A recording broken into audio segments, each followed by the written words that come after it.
À ma naissance, on m'a donné une boîte. Une boîte qui déterminera beaucoup de choses dans ma vie.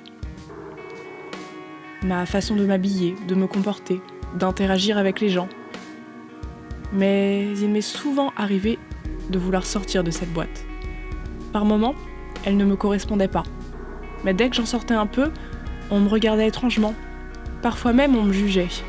Ça me mettait mal à l'aise et ça me faisait du mal. Alors que je n'avais pas l'impression de faire quelque chose de grave. Je sortais juste un petit peu de ma boîte. Je n'avais pas toujours envie ou je n'étais pas toujours à l'aise avec le fait de devoir être femme. Mais ça, on ne le prenait pas en compte.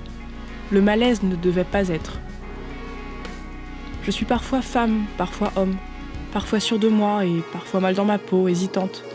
Je suis vivante, je suis moi, dénuée de tout genre et de tout type. Mais je suis influencée aussi. Et dans ces moments-là, je ne suis pas tout à fait moi. Je suis celle de la boîte.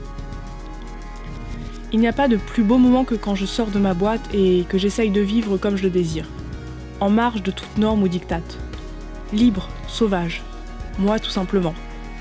Un peu maigre, sans poitrine, la glotte qui ressort, les bras musclés, les sourcils fins et grands, les poils sur les jambes. Je suis un mélange de style, un mélange de genre. Et je n'aime pas la boîte qu'on m'a donnée à la naissance. Enfant, la liberté était totale. Pas de regard, pas de jugement. L'innocence de ce monde si complexe était finalement un havre de paix. Je n'aime pas la boîte que l'on m'a donnée à la naissance. Elle est trop petite et pas toujours en accord avec moi. La liberté n'est pas dedans, le bonheur et l'épanouissement non plus.